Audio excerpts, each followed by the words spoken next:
ಗಂಗಾವತಿ ನಗರದ ಆನೆಗುಂದಿ ರಸ್ತೆಯಲ್ಲಿ ಬರುವ ಶ್ರೀ ಎಚ್.ಆರ್. ಶ್ರೀರಾಮುಲು ಸ್ಮಾರಕ ಮಹಾವಿದ್ಯಾಲಯದ 2024-25ನೇ ಸಾಲಿನ BA ಬಿಕಾಂ BCA ಅಂತಿಮ ವರ್ಷದ ವಿದ್ಯಾರ್ಥಿಗಳಿಗೆ ಬೀಳ್ಕೊಡುಗೆ ಕಾರ್ಯಕ್ರಮ ನಗರದ IMA ಸಭಾಂಗಣದಲ್ಲಿ ಜರುಗಿತು.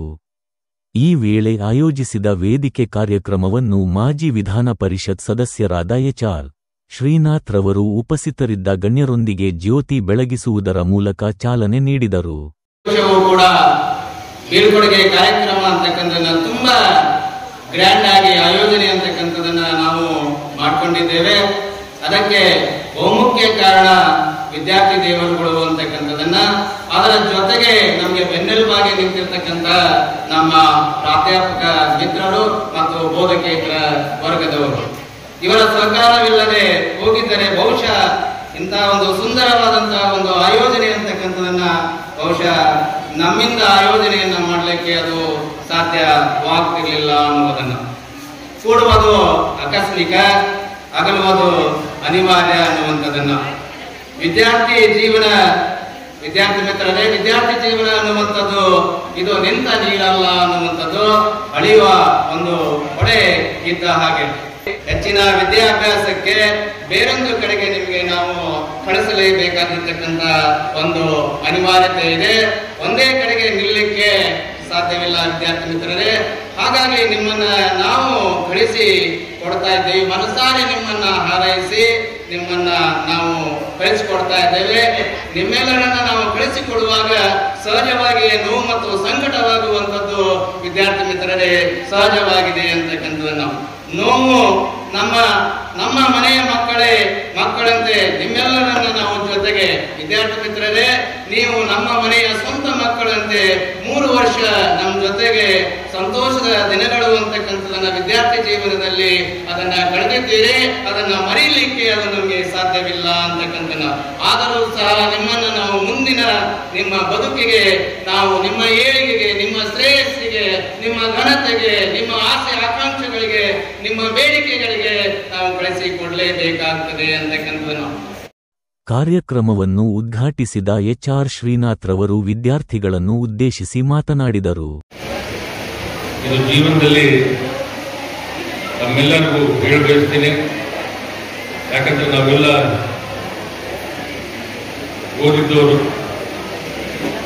ನಮ್ಮ ಜೀವನದಲ್ಲಿ ಹುಟ್ಟಿನಿಂದ ಸಾಯುವವರೆಗೂ ಗೋಲ್ಡನ್ ಡೇಸ್ ಅಂದ್ರೆ ನಾವೇನು 3 ವರ್ಷ ಅನುಭವಿಸಿದ್ರೆ ಇದು ಬಹಳ ಪ್ರಮುಖವಾದಂತಹ ಗೋಲ್ಡನ್ ಡೇಸ್ ನಮ್ಮ ಜೀವನದಲ್ಲಿ. ಯಾಕಂದ್ರೆ ಇಂಥ ಒಂದು ಸುವರ್ಣ ಕಾಲ ನಮ್ಗೆ ಯಾರಿಗೂ ಸಿಗಲ್ಲ. ಅದು ಬಹಳ ಪುಣ್ಯ ಪಡ್ತಿರ್ತಕ್ಕಂಥ ಜನರಿಗೆ. ಯಾಕಂದ್ರೆ ಸ್ಕೂಲು, ಕಾಲೇಜು ಎಲ್ಲ ಹೊರಗಿನ ಜನಾಂಗ ಹೋಗ್ತಕ್ಕಂಥ ಪರಿಸ್ಥಿತಿ ನಿರ್ಮಾಣ ಆಗ್ತಾ ಇಲ್ಲ. ಈಗ ರೈತ ಮಕ್ಕಳು ರೈತ ಕೆಲಸ ಮಾಡ್ಕೊಂತ ಹೋಗ್ತಾ ಇದ್ದಾರೆ ಇವತ್ತು. ಅದು ಕೆಲವೇ ಜನರಿಗೆ ಈ ಒಂದು ಅದೃಷ್ಟ ಸಿಗ್ತದೆ. ಕಾಲೇಜ್ ಹೋಗಿ ಸಂಪೂರ್ಣವಾಗಿ ಡಿಗ್ರಿ ಪಡೆದು ಮುಂದೆ ದೊಡ್ಡ ಉದ್ಯೋಗ ಹೋಗ್ತಕ್ಕಂಥ ರಾಜಕಾರಣಿಗಳಾಗ್ಬೋದು, ಡೆಪ್ಟಿ ಕಮಿಷನರ್ಗಳಾಗ್ಬೋದು, IAS ಆಗಿರ್ಬೋದು, IPS ಆಗಿರ್ತಕ್ಕಂಥದ್ದು, ದೊಡ್ಡ ಇಂಜಿನಿಯರ್ಗಳಾಗಿ, ಸಾಫ್ಟ್ವೇರ್ ಇಂಜಿನಿಯರ್ಗಳಾಗಲಿ, ದೊಡ್ಡ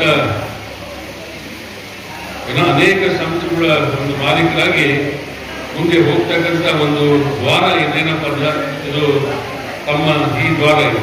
ಅಂದರೆ ತಮ್ಮ ಒಂದು ಪಯಣ ಇದೆ, ಒಂದು ದೊಡ್ಡ ದಾರಿ ನಮ್ಮೆಲ್ಲರಿಗೂ ಭಗವಂತನಿಗೆ ಕೊಟ್ಟಿರ್ತಕ್ಕಂಥದ್ದು. ಅದರಿಂದ ಇವತ್ತು ತಾವು ಈ ಒಂದು ಮುಂದಿನ ನಿರ್ಮಾಣದಲ್ಲಿ ಹೆಚ್ಚಿನ ಗಮನ, ಮುಂದೆ ಈ ಸಂಸ್ಥೆಗೆ ಏನನ್ನು ಒಂದು ಋಣ ಮುಗಿಸ್ಬೇಕಂದ್ರೆ ತಾವು ಬಹಳ ದೊಡ್ಡ ಕೋರ್ಸ್ ಹೋಗ್ತಕ್ಕಂಥದ್ದು ಕೆಲಸ ತಾವು ಮಾಡಿದ್ರೆ ಮಾತ್ರ ತಾವು ಗುರುದಕ್ಷಿಣ ಕೊಡ್ತಕ್ಕಂಥ ಕೆಲಸ ಆಗ್ತದೆ. ಈಗ ತಾವು ಇನ್ನ ಬಹಳ ಋಣದಲ್ಲಿ ಇರ್ತಕ್ಕಂಥ ಜನರು ನೀವು. ಯಾಕಂದ್ರೆ ನಿಮ್ಮ ಗುರುಗಳು, ನಿಮ್ಮ ಓದಿಸ್ತಕ್ಕಂಥ ಸಂಸ್ಥೆ ಸದಸ್ಯರುಗಳು, ಇವೆಲ್ಲ ನಿಮ್ಗೆ ವಿದ್ಯಾವನ್ನು ಕೊಟ್ಟಿರ್ತಕ್ಕಂಥ ಗುರುಗಳು. ಇವ್ರಿಗೇನ ತಾವು ಗುರುದಕ್ಷಿಣೆ ಕೊಡಬೇಕಂದ್ರೆ ತಾವು ಮುಂದೆ ದೊಡ್ಡ ಉದ್ಯೋಗಕ್ಕಾಗಿ ದೊಡ್ಡ IAS IPS ಆದ್ರೆ ಮಾತ್ರ ಇವತ್ತು ಆ ಗುರುದಕ್ಷಿಣೆ ಕೊಡ್ತಕ್ಕಂಥ ಕೆಲಸ ತಮ್ಮೆಲ್ಲರ ಮೇಲೆ ಇದೆ ಅಂತಕ್ಕಂಥದನ್ನ ಈ ದೇಶದ ಉನ್ನತವಾದಂತಹ ಹುದ್ದೆಗಳು ಅಂತಕ್ಕಂಥದನ್ನ ಪ್ರತಿಯೊಬ್ಬರು ಸಹ ನೀವು ಅಲಂಕರಿಸಬೇಕು ಅಂತಕ್ಕಂಥದನ್ನ ಅದರ ಜೊತೆಗೆ ನೀವು ನಡೆದುಕೊಳ್ಬೇಕಾಗಿರ್ತಕ್ಕ ನ್ಯಾಯ, ಪ್ರಾಮಾಣಿಕ, ಅಹಿಂಸೆ, ಪ್ರೀತಿ, ವಿಶ್ವಾಸ, ನಂಬಿಕೆ ಎಲ್ಲವುಗಳನ್ನ ನೀವು ಬದುಕಿನ ತುಂಬಾ ಕಟ್ಟಿಕೊಳ್ಳುವುದರ ಜೊತೆಗೆ ದೇಶ ಪ್ರೇಮ, ನಾಡ ಪ್ರೇಮ, ಸಂಸ್ಕೃತಿ, ಪ್ರಕೃತಿ, ನೆಲ, ಜಲ, ಮಣ್ಣು, ಮಣ್ಣಿನ ವಾಸನೆ ಅಂತಕ್ಕಂಥದ್ದನ್ನ ಸಹ ನಾವು ಬದುಕಿನ ತುಂಬಾ ವಿದ್ಯಾರ್ಥಿ ಮಿತ್ರರೇ ಕಟ್ಟಿಕೊಳ್ಬೇಕಾಗ್ತದೆ ಅಂತಕ್ಕಂಥ ನಾವು ಬಾಬಾ ಸಾಹೇಬ್ ಒಂದು ಮಾತನ್ನ ಹೇಳ್ತಾರೆ, ಸ್ವಾಭಿಮಾನವಿಲ್ಲದ ಮನುಷ್ಯ ಜೀವಂತ ಶವವಿದ್ದಂತೆ ಅಂತಕ್ಕಂಥದನ್ನ.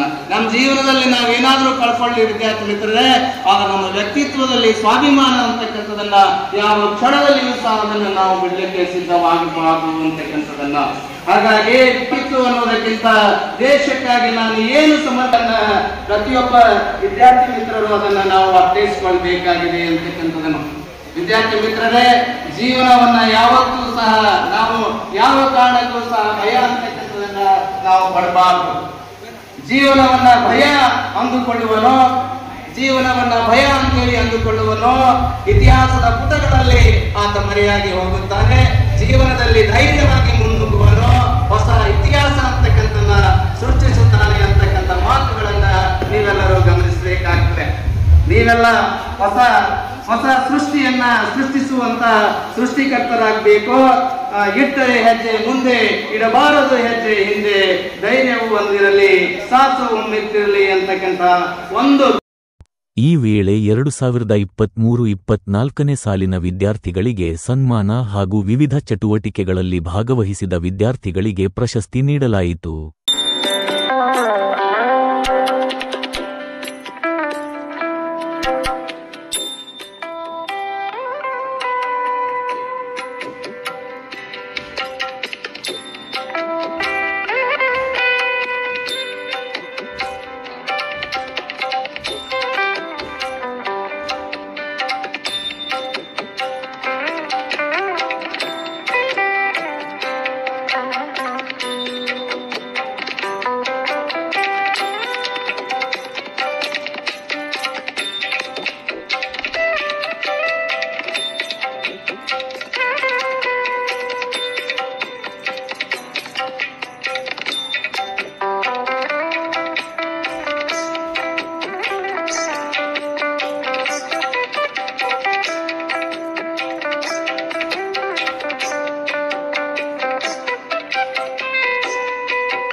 ವೇಳೆ ಬಂದಂತಹ ಮುಖ್ಯ ಅತಿಥಿಗಳನ್ನು ಕಾಲೇಜು ವತಿಯಿಂದ ಸನ್ಮಾನಿಸಿ ಗೌರವಿಸಿದ ನಂತರ ಉಪನ್ಯಾಸಕರು ಹಾಗೂ ಮುಖ್ಯ ಅತಿಥಿಗಳು ವಿದ್ಯಾರ್ಥಿಗಳು ತಮ್ಮ ಅನಿಸಿಕೆಗಳನ್ನು ವ್ಯಕ್ತಪಡಿಸಿದರು.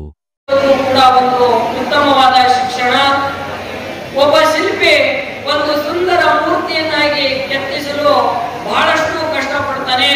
ಅದೇ ರೀತಿಯಾಗಿ ಇಲ್ಲಿ ನೆರೆದಿರ್ತಕ್ಕಂಥ ಎಲ್ಲಾ ಉಪನ್ಯಾಸಕರು ನಿಮ್ಮನ್ನು ಜ್ಞಾನದ ಮೂರ್ತಿಯನ್ನಾಗಿಸಲು ಸಾಕಷ್ಟು ಶ್ರಮಿಸಿದ್ದಾರೆ ಮತ್ತು ಅದರಲ್ಲಿ ಯಶಸ್ಸನ್ನು ಕೂಡ ಕಂಡಿದ್ದಾರೆ ಎಂದು ನಾನು ಭಾವಿಸುತ್ತೇನೆ. ಮುಂದೆ ನೀವು ಹೋಗುವ ಈ ಒಂದು ಶಿಲ್ಪಿಯಿಂದ ಕೆತ್ತಲ್ಪಟ್ಟ ಈ ಮೂರ್ತಿಗಳು ಮುಂದೆ ಪ್ರಪಂಚದಾದ್ಯಂತ ಎಲ್ಲಾ ಕ್ಷೇತ್ರಗಳಲ್ಲಿ ಪ್ರಜ್ವಲಿಸಲಿವೆ ಎಂದು ಹೇಳುತ್ತೇನೆ. ಇನ್ನೇನು ಅಂತಿಮ ವರ್ಷದ ವಿದ್ಯಾರ್ಥಿಗಳು ಇನ್ನು ಕೆಲವೇ ದಿನಗಳಲ್ಲಿ ಅಂತಿಮ ಪರೀಕ್ಷೆಯನ್ನು ಎದುರಿಸಬೇಕಾಗುತ್ತದೆ. ಪರೀಕ್ಷೆ ಎಂದರೆ ಹಬ್ಬ ಇದ್ದಂತೆ. ನಾವು ಹಬ್ಬವನ್ನು ಆಚರಿಸಲು ಯಾವ ರೀತಿಯಾಗಿ ಪೂರ್ವ ತಯಾರಿಯನ್ನು ಮಾಡಿಕೊಂಡು ಸಡಗರ ಸಂಭ್ರಮದಿಂದ ಆಚರಣೆ ಮಾಡ್ತೀವೋ ಅದೇ ರೀತಿಯಾಗಿ ಎಲ್ಲಾ ವಿದ್ಯಾರ್ಥಿಗಳು ಪೂರ್ವ ತಯಾರಿಕೆಯನ್ನು ಮಾಡಿಕೊಂಡು ಮಾನಸಿಕವಾಗಿ ಧೈರ್ಯವನ್ನು ತೆಗೆದುಕೊಂಡು ನಿಮ್ಮ ಜೊತೆಗೆ ನಿಮ್ಮ ಪೋಷಕರಾಗಿರ್ಲಿ, ಇಲ್ಲಿರ್ತಕ್ಕಂಥ ಎಲ್ಲ ಉಪನ್ಯಾಸಕರಾಗಿರ್ಲಿ, ತದನಂತರ ಈ ಕಾಲೇಜಿನ ಸಹಕಾರ ಸದಾ ನಿಮ್ಮ ಜೊತೆ ಇರುತ್ತೆ ಅಂತ ಹೇಳುತ್ತೇನೆ. Congratulations on the milestone and wishing you all the best. And the quotation which relates to the especially for final year students of Department of BCom, BCA and BA. If you are brave enough to say goodbye, life will reward you with a new hello. Thank you all. ಅದು ನಿಜ.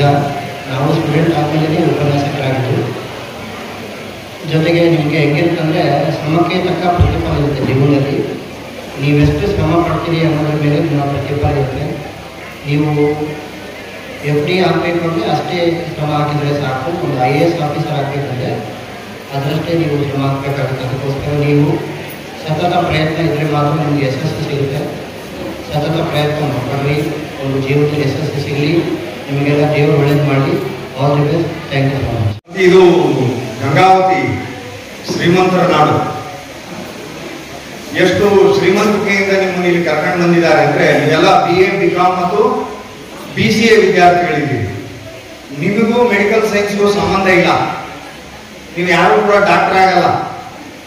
ಆದರೆ ಡಾಕ್ಟರ್ಗಳೆಲ್ಲರೂ ಸೇರಿ ಕಟ್ಟಿರುವಂಥ IMA ಹಾಲ್ನಲ್ಲಿ, ಸಾಧಕರು ಕಟ್ಟಿರುವ ಈ ಹಾಲ್ನಲ್ಲಿ ನಿಮ್ಮನ್ನು ಕರ್ಕೊಂಡು ಕುಂದಿರಿಸಿದ್ದಾರೆ.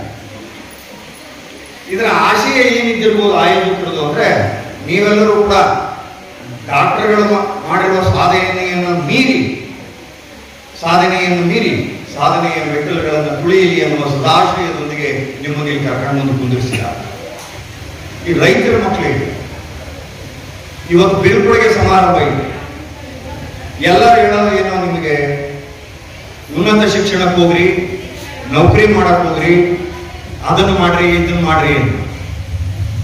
ಹೌದು, ಶಿಕ್ಷಣ ನಮಗೆ ಜೀವನೋಪಾಯ ನಡೆಸೋದಕ್ಕೆ ಜ್ಞಾನದ ಆಧಾರವಾಗಿ ಇರಬೇಕು ಅನ್ನೋದು ಸತ್ಯ.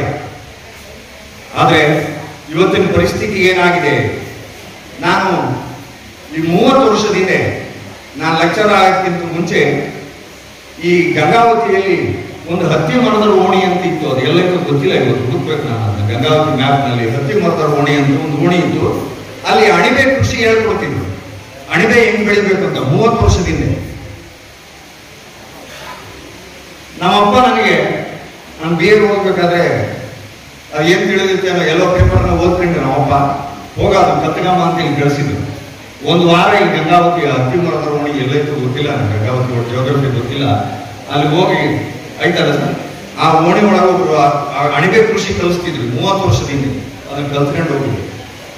ಯಾಕೆಂದ್ರೆ ನಮ್ಮಪ್ಪ ಕೃಷಿಕರಾಗಿದ್ದರಿಂದ ಕೃಷಿ ಬಗ್ಗೆ ಆಸಕ್ತಿ ಇತ್ತು. ನಮ್ಮ ಭಾಗದಲ್ಲಿ ಅಖಂಡ ಗಂಗಾವತಿ ತಾಲೂಕಿನಲ್ಲಿ ಒಂದೇ ಒಂದು ಆರ್ಟ್ಸ್ ಕಾಲೇಜ್, ಆಗ ಕಾಮರ್ಸ್ ಕಾಲೇಜ್ GHN ಇತ್ತು. ನಮ್ಮ ರಾಮೂರು ಕಾಲೇಜ್ ಒಂದೇ. ರಾಮೂರು ಕಾಲೇಜಿನಲ್ಲಿ ಓದುವಂತ ವಿದ್ಯಾರ್ಥಿಗಳು ಇವತ್ತು ಬೇರೆ ಬೇರೆ ಕ್ಷೇತ್ರಗಳಲ್ಲಿ ಸಾಧನೆ ಮಾಡಿದ್ದಾರೆ. ಬಹಳ ಜನರಿಗೆ ಗೊತ್ತಿರಲಿಕ್ಕಿಲ್ಲ. ಇವತ್ತು ರಾಜ್ಯದಾದ್ಯಂತ ಹೆಸರು ಮಾಡಿರ್ತಕ್ಕಂಥ ಸಾಹಿತಿಗಳು, ನಾಟಕಗಾರರು, ಕವಿಗಳು ಎಲ್ಲರೂ ರಾಮೂರು ಕಾಲೇಜಿನ ವಿದ್ಯಾರ್ಥಿಗಳು. BH ನಾಯಕರ ಶಿಷ್ಯಂದ್ರ. ಇವತ್ತಿಗೂ ನಮ್ಮೊಂದು ಸರ್ಟಿಫಿಕೇಟ್ ಏನಂದ್ರೆ ನಾವು BH ನಾಯಕ ಶಿಷ್ಯಂದ್ರು, ಧರ್ಮಟಿ ಸರ್ ಶಿಷ್ಯಂದ್ರು, ಐಗೋಳು ಸರ್ ಶಿಷ್ಯಂದ್ರು, ಚಿತ್ರಗಾರ ಸರ್ ಶಿಷ್ಯಂದ್ರು ಅಂತ ಹೇಳ್ತಾರೆ. ಅಷ್ಟು ಅದ್ಭುತವಾದ ಕಾಲೇಜಿನಲ್ಲಿ ಓದಿ ಈಗ ಫೈನಲ್ ಇಯರ್ ಮುಗಿಸ್ಕೊಂಡು ಮುಂದಿನ ಹಂತಕ್ಕೆ ನೀವು ಹೋಗ್ತಾ ಇದ್ದೀವಿ. ಆಗಲೇ ಒಬ್ಬ ಲೆಕ್ಚರ್ ಹೇಳಿದ್ರು, ಕಾಂಪಿಟೇಟಿವ್ ಎಕ್ಸಾಮಿಗೆ ನೀವು ಆಸಕ್ತಿ ವಹಿಸಿ ಅಂತ. ವಿದ್ಯಾರ್ಥಿಗಳೇ, ಮುಂದೆ ಬಹಳ ದೊಡ್ಡ ಜಗತ್ತಿದೆ, ಬಹಳ ದೊಡ್ಡ ಅವಕಾಶಗಳು ನಿಮ್ಮ ಮುಂದಿವೆ. ನೀವೆಲ್ಲ ಬಹಳ ಪುಣ್ಯವಂತರು. ಅಂಗೈಯಲ್ಲಿ ಜಗತ್ತನ್ನು ನೋಡ್ತಕ್ಕಂಥ ತಲೆವಾರ ನೀವು. ಇಂಥ ಸನ್ನಿವೇಶದಲ್ಲಿ ದೊಡ್ಡ ಗುರಿಯನ್ನು ಇಟ್ಕೊಂಡು, ದೊಡ್ಡ ಕನಸು ಇಟ್ಕೊಂಡು ಬದುಕಿನಲ್ಲಿ ವಿಶಿಷ್ಟವಾದ ಸಾಧನೆ ಮಾಡಿ, ನಾವು ಕಷ್ಟದಲ್ಲಿದ್ದಾಗ ಯಾರು ನಮ್ಮವರು ಅನ್ನೋದಿರಲಿಲ್ಲ, ಆದರೆ ನಾವು ಒಂದು ಹಂತಕ್ಕೆ ಏರಿದಾಗ, ಸ್ಥಾನಮಾನ ಗಳಿಸಿದಾಗ ಎಲ್ಲರೂ ಇವನು ನಮ್ಮವನು ಅನ್ನುವಂತಹ ಸನ್ನಿವೇಶ ನಿರ್ಮಾಣ ಆಗ್ತದೆ. ಹೋರಾಟ ಮಾಡಿ ನಾವು ಸ್ಟ್ರಗಲ್ ಮಾಡ್ತಿದ್ವಿ. ಇವ್ರ ಜೊತೆಗೆ ಆಡಳಿತ ಮಂಡಳಿಗೆ ನಮಗೆ ಏನಪ್ಪ ಅಂದ್ರೆ ಯಾವಾಗಲೂ ನಮಗೆ ಬೇಕನ್ನೋದು ನಮ್ಮ ಅಲ್ಲಿ ಇದರಲ್ಲಿ ಇದ್ದೀವಿ. ಇವತ್ತೇನು ಆಸ್ಪತ್ರೆ ಇದೆ, ಯಶೋಧ ಆಸ್ಪತ್ರೆ ಇದೆ ಅಲ್ಲ, ಅದೇ ನಮ್ಮ ಕಾಲೇಜ್. ಈ ಕಡೆ ಆ ಬಸ್ ಬಂದು ಯಾವ್ದಾದ್ರು ಆರು ನೋಡಿದ್ವಿ ಅಂತ ಮಜಾ ಮಾಡ್ತಿದ್ವಿ. ಹಂಗಿತ್ತು ನಮ್ಮ ಕಾಲೇಜ್. ಆದರೆ ರಿಸಲ್ಟ್ ನಲ್ಲಿ ನಾವು ರ್ಯಾಂಕ್ ಇರ್ತಿದ್ವಿ, ಯೂನಿವರ್ಸಿಟಿ ಬ್ಲೂಗಳು ಇರ್ತಿದ್ವಿ. ಆದ್ರೆ ಇತ್ತೀಚೆಗೆ ನಮ್ಗೆ ಸ್ವಲ್ಪ ಆ ಸಂಖ್ಯೆ ಕಡಿಮೆ ಆಗಿದೆ. ಒಂದು ಸಲ ಕಬಡ್ಡಿ ಟೀಮ್ ಇತ್ತು, 7-7 ಗಂಗಾವತಿ ಅವರೇ, ಅದು ನಮ್ಮ ಮಹಾಪುರಂ ಕಾಲೇಜ್ ಅವರೇ. ಅದೇ ರೀತಿಯಾಗಿ ವಾಲಿಬಾಲ್ ಟೀಮ್ ನಲ್ಲಿ ಇದ್ದಂಥವ್ರು ಸಹಿತ ಅಷ್ಟು ಜನ ಅವರೇ. ಗಂಗಾವತಿ ಟೀಮ್ ಇಡೀ ಯೂನಿವರ್ಸಿಟಿ ಟೀಮ್ ಆಗಿಬಿಟ್ಟಿತ್ತು. ಆ ರೀತಿಯಾಗಿ ನಮ್ಮೆಲ್ಲ ವಿದ್ಯಾರ್ಥಿಗಳು ಕೂಡ ಆ ರೀತಿ ಒಂದು ತೋರಿಸ್ತಾ ಇದ್ರು ಒಂದು ಸಾಮರ್ಥ್ಯವನ್ನು. ಅದೇ ರೀತಿಯಾಗಿ ನೀವು ಹೆಚ್ಚಿಗೆ ಊರಿಗೆ ಗಮನ ಕೊಡ್ತಾ ಇದ್ದೀರಿ. ನೀವು ರ್ಯಾಂಕ್ ನಲ್ಲಿ ಬರಬೇಕು.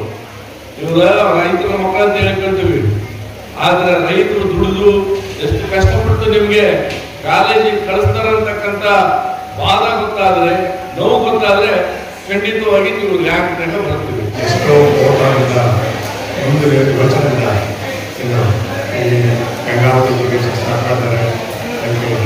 ಶ್ರೀರಾಮುಲು, ಶ್ರೀರಾಮುಲು, ರಾಮರಾಜ್ ಜೋಶಿ, ಅಯೋಧ್ಯೆ ರಾಮರಾಜ, ಇಂಥ ಸೀನಿಯರ್ ಸದಸ್ಯರು ವಿದ್ಯಾಸಂಸ್ಥೆ ಗಂಗಾವತಿ ಮಾಡಬೇಕು ಅಂತ ಯೋಚನೆ ಮಾಡಿಕೊಂಡು ಒಂದು ರಂಜಾನ್ ಬಿಲ್ಡಿಂಗ್ನಲ್ಲಿ ಒಂದು ಕಾಲೇಜ್ ಸ್ಟಾರ್ಟ್ ಮಾಡಿದ್ರು. ಅದಾದಮೇಲೆ ಡಾಕ್ಟರ್ ಎಂ ವಿ ಕುಂಜ ಅಂತ ಫಸ್ಟ್ ಸೆಕ್ರೆಟರಿ ಇದ್ದರು. ಎಷ್ಟೋ ಕಷ್ಟಪಟ್ಟು ಈ ಕಾಲೇಜನ್ನು ಭಾಳ ಬೆಳೆಸಿ ಆಲ್ಮೋಸ್ಟ್ ನಾವು 6 ಹೋಗಿದ್ದೀವಿ ನಾವು. ಅದೇ ಟೈಮಲ್ಲಿ ನಮಗೆ ನೋಡಿ ಇವತ್ತು ಒಂದು 10 ಎಕರೆ ನಿಮಗೆ ಸೈಡ್ ಸಿಗಬೇಕಂದ್ರೆ ಎಷ್ಟೋ ಕಷ್ಟ ಆಗುತ್ತೆ. ನಮ್ಮ ಸೀನಿಯರ್ಸ್ ಎಲ್ಲ ದೊಡ್ಡವರೆಲ್ಲ ನೋಡಿ ಯೋಚನೆ ಮಾಡಿ ನಾವು ಸೊಸೈಟಿ 35 ಎಕರೆ ಗೌರ್ಮೆಂಟ್ 35 ಎಕರೆ. ಅದೇ ಎಕರೆದಲ್ಲಿ ಆ 35 ಎಕರೆ ಎಲ್ಲ ಒಂದು ಫ್ಲಾಟ್ನವರು ಯಾವುದಿದ್ದಾರೆ ಎಲ್ಲ ಗುಣನೆ ಎಲ್ಲಿ ಕನ್ಸೆಷನ್ ಮಾಡೋದು, ಗುಣ ಕಟ್ ಮಾಡೋದು, ಅದೊಂದು ಎಕ್ಸ್ಪೆಂಡಿಚರ್. ನೀರಿಲ್ಲ ಆದರೂ ನಾವು ಇದರಿಂದ ಆದರೂ ವಿಚಾರ ಶ್ರೀರಾಮುಲು ಹೊಸ ಬಿಲ್ಡಿಂಗ್ ಕಟ್ಕೊಂಡಿದ್ವಿ. ಆಮೇಲೆ ನಾವು PUC ಕಾಲೇಜ್ ಬಿಲ್ಡಿಂಗ್ ಕಟ್ಕೊಂಡಿದ್ವಿ. ಆಮೇಲೆ ಲಾ ಕಾಲೇಜ್ ಬಿಲ್ಡಿಂಗ್ ಕಟ್ಟಿದ್ವಿ. ಆಮೇಲೆ ಅದೇ ಸೇಮ್ ಪ್ರೊಸೆಸ್ನಲ್ಲಿ ಆಮೇಲೆ ನರ್ಸಿಂಗ್ ಸೈಡ್ ನಾವು ಮೋಸ್ಟ್ ಆಫ್ ದ ಮೆಂಬರ್ಸ್ ಎಲ್ಲ ಡಾಕ್ಟರ್ಸ್ ಇದ್ವಿ. ಈ ಒಂದು ಅನಾದಿ ಕಾಲದಲ್ಲಿ ಬುದ್ಧ, ಚಾಣಕ್ಯ ಇಂಥ ಒಬ್ಬ ಮಹಾ ಗುರುಗಳಿಂದ ಕಲಿತಂತ ಅನೇಕ ವಿದ್ಯೆಗಳಿಂದ ಅನೇಕ ಶಿಷ್ಯರು ಮಹಾಪಂಡಿತರಾಗಿದ್ದಾರೆ. ಅಂತ ಹಿಂದಿನ ಕಾಲದಲ್ಲಿ ಅನೇಕ ಮಹಾನ್ ಶಿಷ್ಯನಿಗೆ ವಿದ್ಯೆ ಕಲಿಸಲಿಕ್ಕೆ ಸಮಾನತೆಯೇ ಇದ್ದಿದ್ದಿಲ್ಲ. ಅಂತ ಒಂದು ಕಾಲದಲ್ಲಿ ಅನೇಕ ಶಿಷ್ಯಂದಿರು ಗುರುಗಳಿಂದ ಭೂಮಿಯನ್ನು ಕಟ್ಟಿ ಶಿಕ್ಷಣವನ್ನು ಕಲಿಯುವ ಮುಖಾಂತರ ಪಂಡಿತರೇ ಆಗಿದ್ದಾರೆ. ಇಂಥ ಒಂದು ಕಾಲದಲ್ಲಿ ನಮಗೆಲ್ಲರಿಗೂ ಸಮಾನತೆಯಿಂದ ಶಿಕ್ಷಣವನ್ನು ಕೊಡುವುದರ ಮುಖಾಂತರ ಅನೇಕ ವಿದ್ಯಾರ್ಥಿಗಳಿಗೆ ಒಂದು ಮರ ಯಾವ ರೀತಿಯಾಗಿ ಬೆಳೆಯಲು ಗಾಳಿ, ಬೆಳಕು, ಮಣ್ಣು, ನೀರು ಈ ರೀತಿಯಾಗಿ ಬೇಕಾಗುತ್ತದೆ, ಅದೇ ರೀತಿಯಾಗಿ ಅನೇಕ ಉಪನ್ಯಾಸಕರಿಂದ ವಿದ್ಯಾರ್ಥಿಗಳ ಮುಂದಿನ ಭವಿಷ್ಯಕ್ಕೆ ಮಾದರಿಯನ್ನು ಶಿಕ್ಷಕರಿಂದ ಪಡೆದು ಈ ಲೈಫ್ನಲ್ಲಿ ಹೇಗೆ ಹೋಯ್ತು ಅನ್ನೋದು ಸಹ ನಮಗೆ ಗೊತ್ತಾಗ್ತಿಲ್ಲ. ನಿಜವಾಗ್ಲೂ ಡಿಗ್ರಿ ಲೈಫ್ ಅನ್ನೋದು ಎಲ್ಲರ ಜೀವನದಲ್ಲಿ ಒಂದು ಮೆಮೊರೇಬಲ್ ಡೇ ಅಂತಲೇ ಹೇಳ್ಬೋದು. ಯಾಕಂದರೆ ನಾವು ಒಂದು 100 ವರ್ಷ ಬದುಕಿದ್ರು, ಆ 100 ವರ್ಷದಲ್ಲಿ ಈ 3 ವರ್ಷ ಅನ್ನೋದು ಎಲ್ಲರ ಜೀವನದಲ್ಲಿ ಒಂದು ಮರೆಯಲಾಗದ ಕ್ಷಣ ಅಂತಲೇ ಹೇಳ್ಬೋದು. ಯಾಕಂದರೆ ಈ 3 ವರ್ಷದಲ್ಲಿ ನಾವು ಸಾಕಷ್ಟು ಅನುಭವಗಳನ್ನು ಕಲಿತಿರ್ತೀವಿ. ಹಾಗೆ ಎಲ್ಲರೂ ಹೇಳ್ತಾರೆ 10th ಮತ್ತು PUC ಅನ್ನೋದು ಎಲ್ಲರ ಜೀವನದಲ್ಲಿ ಒಂದು ಮುಖ್ಯವಾದ ಘಟ್ಟ, ಎಲ್ಲರೂ ಚೆನ್ನಾಗಿ ಹೋದ್ರೆ ಅಂತೇಳಿ. ನಿಜವಾಗ್ಲೂ ನಮ್ಮ ವಿದ್ಯಾರ್ಥಿ ಲೈಫಲ್ಲಿ ಒಂದು ಮುಖ್ಯವಾದ ಟರ್ನಿಂಗ್ ಪಾಯಿಂಟ್ ಅಂದರೆ ಅದು ಡಿಗ್ರಿನೇ. ಎಲ್ಲರೂ ಈ ಡಿಗ್ರಿಯಲ್ಲಿ ನಾವು ಎಷ್ಟು ಚೆನ್ನಾಗಿ ಓದ್ತೀವೋ ಮುಂದೆ ನಮ್ಮ ಜೀವನ ಸಹ ಅಷ್ಟೇ ಚೆನ್ನಾಗಿ ಇರುತ್ತೆ. ಪ್ರೋತ್ಸಾಹವಾಗಿ ಬೆಂಬಲವಾಗಿ ಪ್ರತಿಯೊಬ್ಬರು ಕೂಡ ಬೆನ್ತಟ್ಟಿ ಸ್ಟೂಡೆಂಟಿಗೆ ಪ್ರೋತ್ಸಾಹಿಸ್ತಾರ. ಅದರಿಂದ ಪ್ರತಿಯೊಬ್ಬರು ಕೂಡ ಸ್ಟೂಡೆಂಟ್ ಇಂಜಿನಿಯರ್ಗಳಾದ್ರೆ ಮುಂದೆ ಯಾವುದೇ ಆಗಿರಲಿ ಸಂಕೋಚ ಪಡಲಾರ್ದೆ ಮುಂದೆ ಯಾವುದೋ ಕಾರ್ಯಕ್ರಮಗಳಾಗಿರ್ಬೋದು ಪ್ರತಿಯೊಂದಕ್ಕೂ ಭಾಗವಹಿಸ್ಬೇಕು. ಆಮೇಲೆ ಪ್ರತಿಯೊಂದಕ್ಕೂ ಅನುಭವವನ್ನು ನೀಡುತ್ತಾ ಅವರಿಗೆ ಏನೇನು ಅನಿಸಿಕೆ ಇದೆ ಅಂತ ಹೇಳ್ಬೇಕಂತ ತಿಳ್ಕೊಂಡು ಯಾರು ಹೇಳ್ತಾ ಇಲ್ಲ. ಅದರಿಂದ ನಮ್ಮ ಯಾವುದೇ ರೀತಿಗೆ ಆಗಿರ್ಬೋದು ನಮ್ಮ ಕಾಲೇಜ್ ಒಳಗಡೆ ಫಂಕ್ಷನ್ಸ್ ಆಗಿರ್ಬೋದು ಮುಂದೆ ನಿಂತು ಯಾವುದೋ ರೀತಿಗೆ ನಾವು ಮಾಡ್ತಿಲ್ಲ. ಇದಕ್ಕಿಂತ ಹಿಂದ್ಗಡೆ ವರ್ಷ ಎಕ್ಸ್ಟೆಂಟ್ ಡೇ ಅಂತ ಹೇಳ್ಬಿಟ್ಟು 3 ದಿನ ಮಾಡಿದ್ವಿ. ಇವಾಗ ಜಸ್ಟ್ 1 ಡೇ ಮಾಡ್ತಿದ್ವಿ. ಈ ಯಾವುದೇ ರೀತಿಗೆ ಆಗಿದ್ರು ಸ್ಟೂಡೆಂಟ್ಸ್ ಪ್ರೋತ್ಸಾಹಿಸ್ತಾ ಇಲ್ಲ. ಅದಕ್ಕೆ ಇದು ಯಾರು ಸೀನಿಯರ್ಸ್ ಭಂಗವಾಗಿದ್ದಾರೆ ಆಕ್ಚುಲಿ. ಇದರಿಂದ ಎಲ್ಲ ಸುಧಾರಣೆ ಆಗಬೇಕಂತೇಳಿ ನಿಮ್ಮ ಹತ್ರ ಸ್ಟೂಡೆಂಟ್ ಹತ್ರ ನಮ್ಮ ಹತ್ರ ಎಲ್ಲರೂ ವಿನಂತಿಸ್ಕೊಳ್ತೀವಿ. ಈ ಸಂದರ್ಭದಲ್ಲಿ ಹಿಟ್ನಾಳ್ ಕಾಲೇಜಿನ ಸಹ ಪ್ರಾಧ್ಯಾಪಕರಾದ ಬಸವರಾಜ್ ಟಿಎಚ್, ಕನ್ನಡ ಸಹಾಯಕ ಪ್ರಾಧ್ಯಾಪಕರಾದ ಪವನ್ ಗುಂಡೂರ್, ಗಂಗಾವತಿ ಶಿಕ್ಷಣ ಸಂಸ್ಥೆಯ ಸದಸ್ಯರಾದ ಡಾಕ್ಟರ್ ಚಂದ್ರಪ್ಪ, ಸುಬ್ರಹ್ಮಣ್ಯ ಭಟ್ ರಾಯ್ಕರ್, ಹನುಮಂತಪ್ಪ ನಾಯಕ ಹಾಗೂ ಕಾರ್ಯದರ್ಶಿಗಳಾದ ಡಾಕ್ಟರ್ ಸೋಮರಾಜ್ರವರು ಉಪಸ್ಥಿತರಿದ್ದರು.